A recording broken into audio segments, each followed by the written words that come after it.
15 জন। এই হলো আমাদের বর্তমান শিক্ষার্থীদের অবস্থা। মানে ওরা কোনো বিষয়ে বাসায় একটু লেখাপড়া করতে চায় না। আমি যেটা পরীক্ষা নিয়েছিলাম, মূল্যায়ন পরীক্ষা, সেটা পুরস্কার দিয়েছিলাম, খাতা বাসায় পাঠায় দিয়েছিলাম, কিন্তু আমি জানি ওই খাতাগুলো আপনারা দেখায় নাই, না দেখায় নিয়ে আসছে খাতা। আমি যেটা অধ্যায় পরীক্ষা নিয়েছিলাম, মনে সাবজেক্টে আমি প্রিন্ট করা পরীক্ষা নিয়েছি প্রশ্ন মতো করে, কিন্তু ও তো অত ভালো করে নাই, কিন্তু আস্তে আস্তে করবে, মোটামুটি কাজে আছে। কিন্তু এখন যারা নাকি মোটামুটি পাইছে, অঙ্কগুলা পাইছে, ইংরেজিগুলা অনেকেই পাইছে 25-26, তো ইংরেজিতে 30 পাস। তোরা একটু পড়লে মনোযোগ দিয়ে পাস করবে। অঙ্কে অনেকে অসহায় মিশেল, আপনার দুঃখের যে কথা, আপনি যে মা, আপনি যে বাবা ওর কাছে বলেন, বারবার বলেন, দেখলে বাবা তারা এই কাজ করে, আমরা এই কাজ করি, আমাদের এই সমস্যা, ওর অন্তরে আপনার জায়গাটা তৈরি করেন আগে। তাহলে আমার মনে হয় এই জিনিসটা ক্লিয়ার হয়ে যাবে।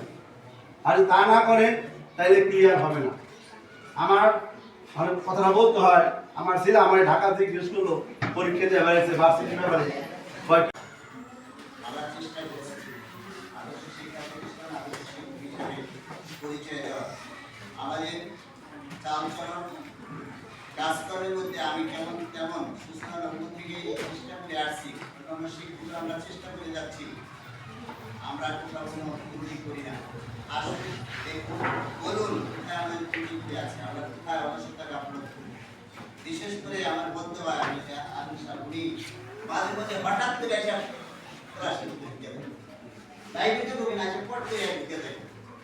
কিছু কিছু ছেলে মেয়ে মানে আমার বাংলাতেও ফেল করছে, জিরো পেয়েছে, এরকম আছে কয়েকজন শিক্ষার্থী জিরো পেয়েছে। আমি যদি খাতাটা থাকতো সামনে দেখাতে পারতাম যে ওরা কি লিখে খাতার ভিতরে, মানে লেখার নাম্বার দেওয়ার মতো কোনো জায়গাই নাই। যেখানে প্রশ্নের মধ্যে উদ্দীপকগুলি এলোমেলো ভাবে একটার সাথে আরেকটা মিলিয়ে লিখে রাখছে, এরকম অবস্থা। এদের আমি ক্লাসে অনেক সময় বোঝাই, কিন্তু এরা দুষ্টমির দিকে এত বেশি মনোযোগী যে পড়াশোনার প্রতি এদের আগ্রহ, মানে এদের আগ্রহী নাই। এদের মনে হয় পড়াশোনা করলে করলাম, না করলে না করলাম। কিছু কিছু ছেলে মেয়ে বেশ ভালো আছে, এদের আগ্রহ আছে, তারা পড়াশোনা করতে চায়, বোঝা যায়। কিন্তু যাদের আগ্রহ নাই তাদের আসলে বললেও কোনো লাভ হচ্ছে না। মানে আমি এদের প্রতি অনেক কিছুটা হতাশ, এরকম স্টুডেন্ট আছে কিছু কিছু। আর ভালো যারা আছে তাদের প্রতি আমি আশাবাদী, এরা ভালো করার একটা সম্ভাবনা আছে। আমাদের এখানে বেশ কয়েকটা মেয়ে আছে এবং কয়েকটা ছেলেও আছে, বেশ ভালো, ওরা ভালো করতে পারছে। আমি ওদের সবার ভবিষ্যৎ মঙ্গল কামনা করে বক্তব্য শেষ করছি। আল্লাহ হাফেজ, আসসালামু আলাইকুম। পক্ষ থেকে জানাই আন্তরিক শুভেচ্ছা ও ধন্যবাদ। দেখেন বক্তব্য হয়ে গেছে গা, দীর্ঘক্ষণ গরমের মধ্যে আপনি যদি ভাবে বসে আছেন আর বক্তব্যের কিছু থাকে না, তারপরে 2-4টি কথা বলতে হয়। আমার ছোট ভাই বাচ্চু বলছে যে শিক্ষক অবহেলার কথা।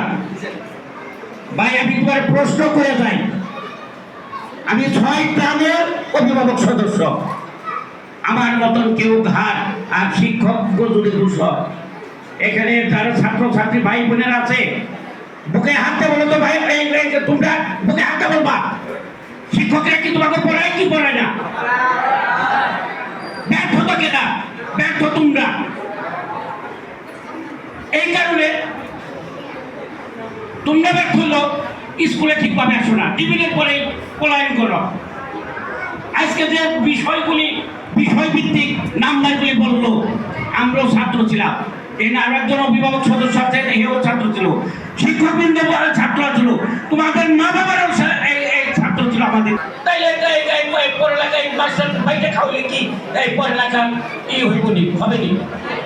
আমি সকল গার্জেনকে বলবো আজকে থেকে আপনাদের প্রতিজ্ঞা করতে হবে। যদি প্রতিজ্ঞা করেন তাহলে আমি বলবো, আর তাহলে বলবো না। আমাদের এই যে সুন্দর কমিটি আর যে এই শিক্ষক, আপনারা একটা মনিটরিং, গরিব রিক্সা চালক, কৃষক অনেক কষ্ট করে মা বাবাই পয়সা দেয়, আমরাও পড়ালেখা করছি। আয়েশা ম্যাডাম, আরো অন্যান্য শিক্ষক কিন্তু উপস্থিত আছেন, আসসালামু আলাইকুম। আমি এই স্কুলের ছাত্র ছিলাম। আমার বাবা 1996 সালে এই স্কুলে ভর্তি করাইতে আইছিল। স্যারদের ভর্তির সময় বললো মাংস হলে আপনাদের আর হাড্ডি হলে আমার। আমি এই স্বৈরাচার একটা সরকার এমন একটা আইন করছে, দুঃখের সাথে বলতে হয় সে ব্যাগ উঠাই দিছে। এর জন্য তাকে স্বৈরাচার বললাম। আর অন্যদিকে উনি ভালো করছে, তবে এর জন্য বললাম যদি একটা ব্যাগ দেওয়া হতো তাহলে ছাত্রছাত্রী ঠিক থাকতো। আরও একটি কথা বলবো, আমার বাবা একজন কৃষক। আমার বাবার ওই চক বা রাত পাখি জমি আছে, আমি ওই রাখালের ভাত দিবার দেয় ভাত 20 টাকা করে গেছি। আমি দেখি ইংলিশে তুই পাইছ, অঙ্কে তুই পাইছ, অনেকে শোনা লেখাপড়া আমরাও করছি। 1 থেকে 30 পর্যন্ত আমরা প্রতিযোগিতা করে লেখাপড়া করছি।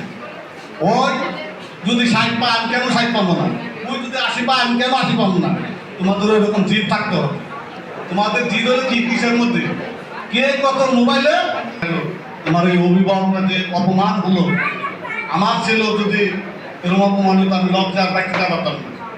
এই জন্য এখনো সময় আছে, তোমরা মিটিং করছি ওই জায়গায় আমি একটু বলি শুধু ওই জায়গায় বলা হচ্ছে যে নবগঞ্জ উপজেলা সারা বাংলাদেশের মধ্যে ধরি, কিন্তু শিক্ষার দিক দিয়ে সারা বাংলাদেশের মধ্যে সবচেয়ে খারাপ নবগঞ্জ উপজেলা। 72,000 লোক এখনো অশিক্ষিত। ওইটার আলোকে আমার ইউরো মহোদয় উনি বলছে যে আপনার স্কুলের প্রতি মাসে মাসিক অভিভাবক সমাবেশ করবে, এর থেকে আপনারা কিছু ফল পাবেন। তারই ধারাবাহিকতা আকস্মিকভাবে আপনাদের এই মত বিনিময় সভার আয়োজন। আমাদের এই সাময়িক আহ্বানে আপনাদের সাড়া দিয়েছেন এবং ধৈর্য সহকারে আমাদের আজকের যে অনুষ্ঠানটা ছিল জাস্ট 2 ঘটিকার সময়, আপনারা 2 ঘটিকার সময় বুঝেছিলেন। হয়তো আমাদের এই শতাব্দী হচ্ছে, এই জন্য আপনাদের কাছে ক্ষমা চাই। আমি আপনাদের এই উপস্থিতির জন্য ধন্যবাদ জানিয়ে আমি 2-4টি কথা বলছি। আসলে এই শুনেন, সারা বাংলাদেশে সরকারিভাবে 2টা পরীক্ষা হয়, 2টা সাবমিটিং পরীক্ষা যেটাকে বলা হয়। একটা হলো পাঠ নির্বাচনী, একটা হলো টেস্ট, এরপর বার্ষিক। কিন্তু নবগঞ্জ উপজেলার শিক্ষক সমিতির সমন্বয় আমরা বিশেষ করে শিক্ষার্থীদের পড়ার পরিবেশ